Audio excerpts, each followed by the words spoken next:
Hey, welcome back to Nuclear Bunker Living. It's Nick. Today we are memorializing and paying tribute to the 4 workers who died at the Titan I 724A underground missile complex in 1961 here in Denver, Colorado. In episode 42, we introduced Thomas, whose father died in a silo door hydraulic malfunction. Using our investigative skills since then, we have managed to track down more family members whose father had also died on that same fateful day.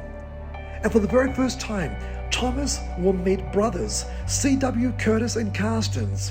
Both their fathers were working alongside each other when the silo doors malfunctioned and took their lives.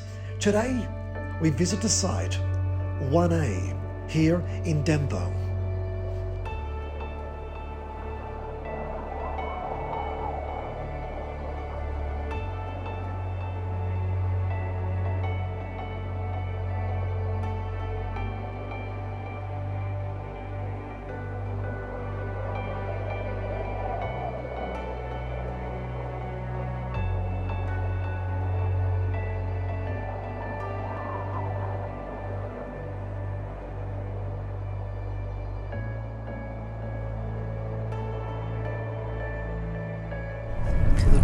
The doors were already attacked like this, right?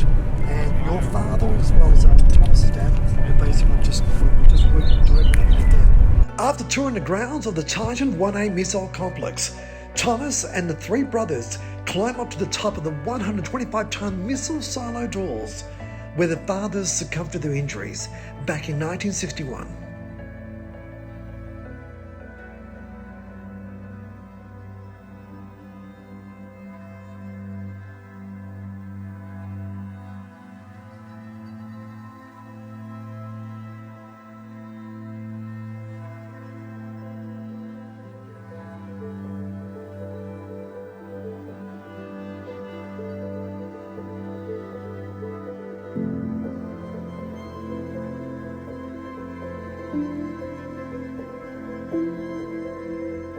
Here we have Thomas speaking face to face with the brothers for the very first time.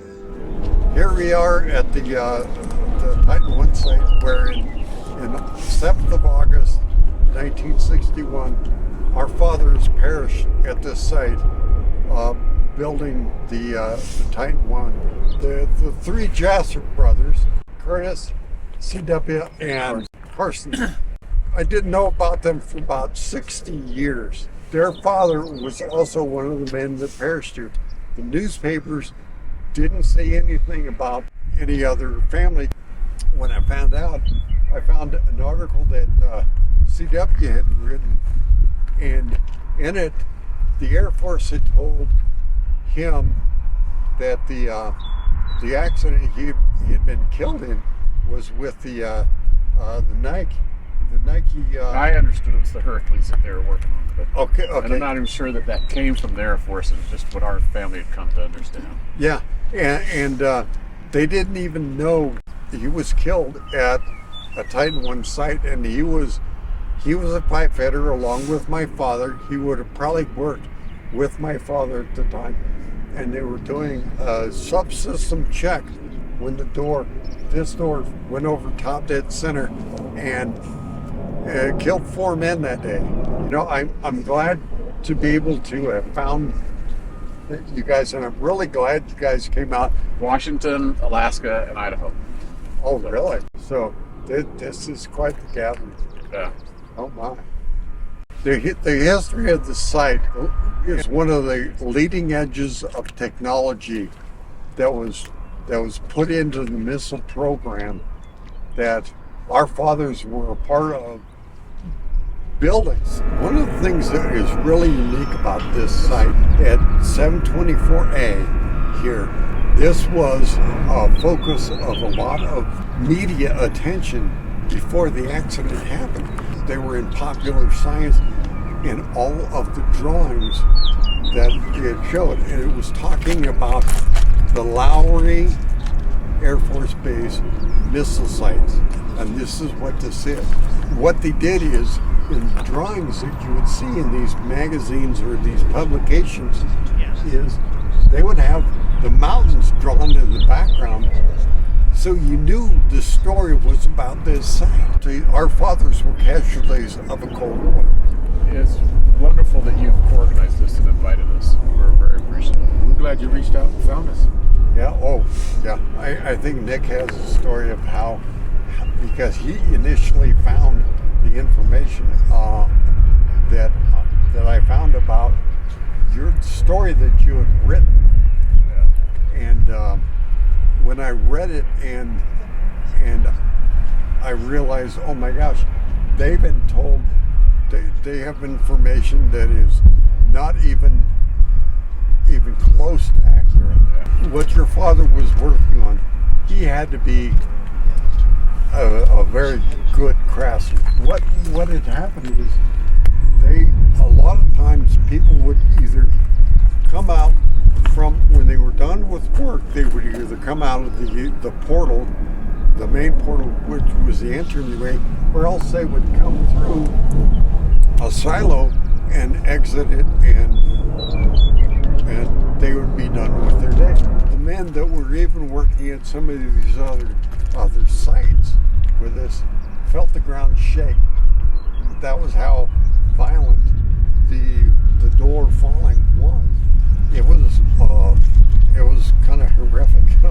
The door could not have been bolted that day. Impossible. Because it wouldn't have fallen. And it went into a free fall. But you believe it was this door right here? So, Yes, so it was this side that came down? Yes, it was. And only this side came down. After finishing the tour of Titan 1A, we all headed back to our Titan 1C complex for a private tour and a memorialized service.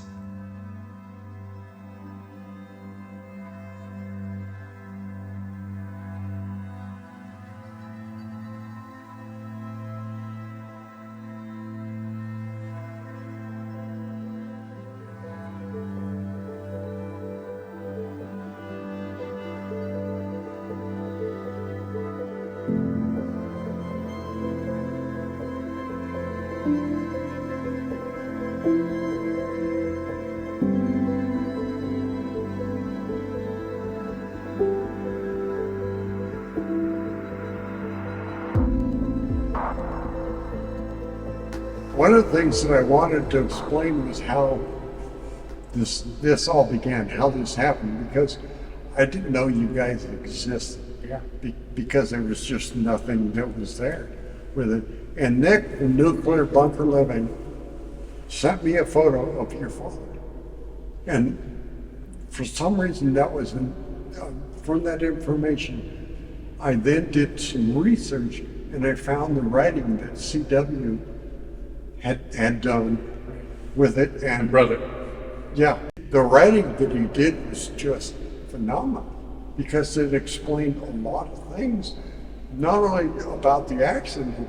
Well, you guys didn't know about the accident. But about what happened to our family after the accident. Yeah. Just, You know, it was written to me a little bit about the life of Lacey, her father. yeah, you know, just being able to contact him and how this has all come together. This has been an amazing day. It was remarkable. My brother calls me one day and says that this guy called him from Colorado that is the son of one of the fathers that died, one of the men that died. And I said, "You're kidding, how could that be? You know, we didn't know you existed either." Yeah, no, I had a situation where I was going to the Titan II Museum, and this is how much I didn't know about you guys. When I was down at the Titan II Museum, I was telling my story to this one lady that was behind the desk, and this guy walked up to beside me, and he looked at me like I was a ghost. And he goes, "You're one of those 4 kids, aren't you?" That was all that we thought was it. My siblings and I were by name in the newspaper with it, and you guys were never mentioned because your father was from Washington. He was on a work ticket in the Union coming out here, so he probably lived in some hotel or something like that. So, it was rather interesting, the whole process of being able to, Marvelous for us. yeah. And then wonderful for us 3 boys to come see this, take pictures. Oh gosh. Yeah. tell our siblings about it, and then we're going to share it with our grandkids. Yep. And I can't wait for the episode of Nuclear Bunker Living that will come out, and they will show just the process of what we're going through and everything we've discovered. And this is, the things that they've done here is this place is so different than what it was like 9 months ago, and it's really cool to see. Nick, you've done a great job. It's remarkable for us to be able to see it. Yeah. And I can't wait to see when everything's done. in the difficult way that it was good for me and my brothers to see where our dad died. You bet. You bet. All we knew, we were little boys. We got told our dad died, and that was it. It was the government. We got told nothing more. Oh, yeah. Yeah. There were things that they told my mother, and even one of the guys that was almost in the accident with it, that his 2 children were told why the accident happened. Wasn't even close. Really. So it's like there's as many stories of how the accident happened as there are people that were around it.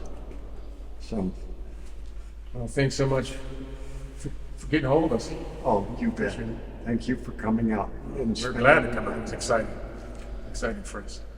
So obviously we really appreciate you guys being here. This is the Titan 1 complex, and we actually went to the 1A complex before, but with the 1A complex, we were in there recently. Hey, it's Nick from Nuclear Bunker Living. We are at another Titan. This one has been sealed off for about 60 years. Have a look at this behind us. This entire area just past the blast door, it has entirely collapsed over here. But we're here with Logan, we're here with Exit, and we're going to give you a grand tour of this particular complex. And let me tell you, so far, it's been raped and pillaged. It's been salvaged like crazy. There's a lot of dilapidation, a lot of rust. This one has been fully compromised, but there are some areas that are looking pretty good thus far. But overall, it's pretty dystopian and very apocalyptic looking. But let's continue the tour over here. A new Titan 1 complex has been explored in over 60 years. I mean, with all the water flowing through here, I bet it just washed out all the support underneath. Now, I want the camera to have a look at this. Look at this. A control center door, something we don't have. Look at that. Big bonfire here. It's totally squashed on the left side. You can see it right here. Yeah, all these are yeah. compromised. Especially right in this area. And it's always right down at the end too. Just like deer trial, dude. Yeah. Oh wow, they've stripped. Yeah, it's flooded. Oh, dude, you can just feel the corrosion crunch under your feet. Don't stand on that too much. Oh, the whole thing is flooded. Okay, this one looks like it's shut. Oh wow, this one is 100% ceased. Yeah, if there was like a nuclear detonation outside, these blast sites would then shut to stop the introduction of air coming in. But it would also give the complex 5 days before they run out of it. So they will deploy the missiles and they've only got 5 days to live. This dilapidated, deteriorated complex has fallen into partial ruin, especially through government neglect. It's a sad indictment of government waste and expenditure. We're here, Thomas. And we also documented it as well for you guys, and just as a representation to remembrance for your fathers, that is, of the event that occurred in the early 1960s. But it's also just sort of commemorated, and it is a part of history. And on behalf of Nuclear Bunker Living, we want to pay tribute to that. So here is the actual video that we recorded for you guys.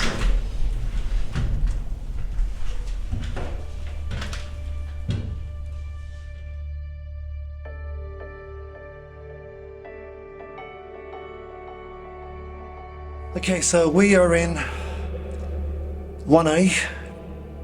This is a Titan 1 complex. We're currently in Silo 2, and for those who don't know, this was the actual silo of the incident in 1961, where 4 workmen actually died. In fact, Donald E. Baker, Lacey Calvin Warshaw, George Graham, and Jerry Brancio here. These are the 4 guys, pretty much in their 20s.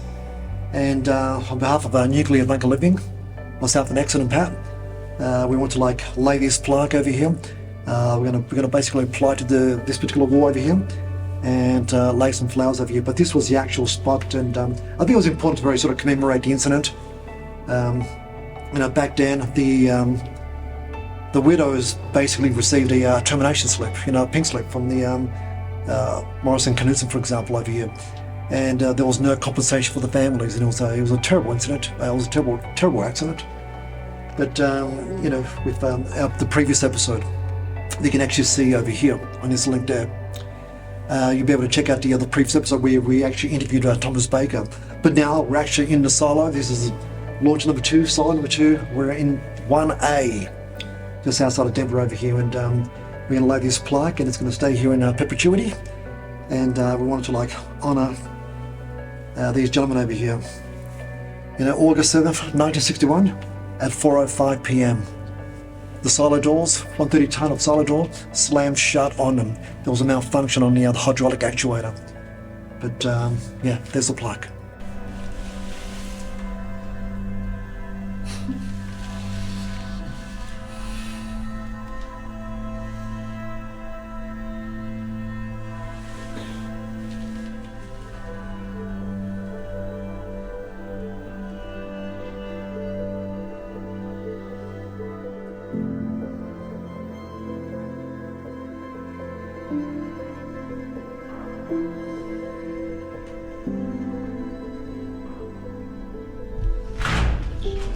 Thank you for doing that.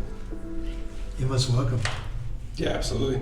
It was a story that just needed to be told, And I actually reached out to Thomas a very long time ago, and I said, I need to interview you. I mean, the story is captivating, and at that particular point, I had no idea about you guys, your existence. And if you know the story over here, I was doing some PI work on Google, and I found a photograph of your father. So I found a photograph of your father, right? And I said, Thomas, guess what? I know what Lacey looks like.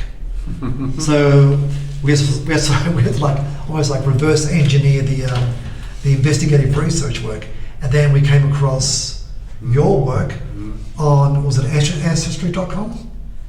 You wrote like a brief chronicle about your father, and that was the other Washington State connection. And then we found out about your other 2 brothers, and that's led us to where we are today.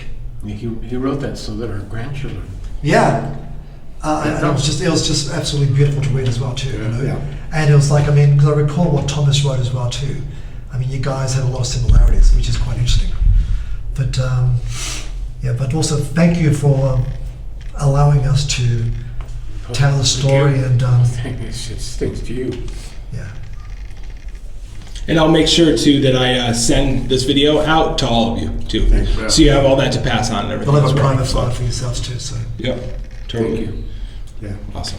Yeah, the plaque was very nice. That's just a nice thing, Yeah.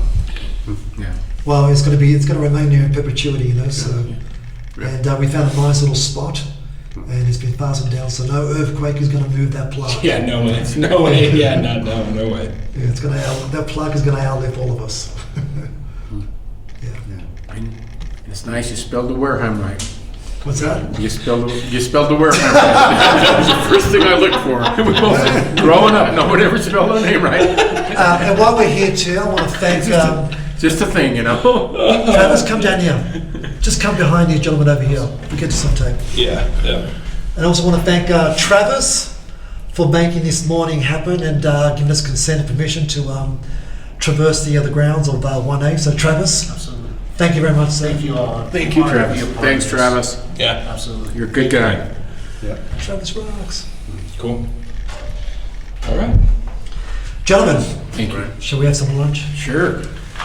Some We water? didn't get this girth without eating lunch. Yeah. Or would you like some popcorn? You already set it down. You're watching a video. Popcorn's good too.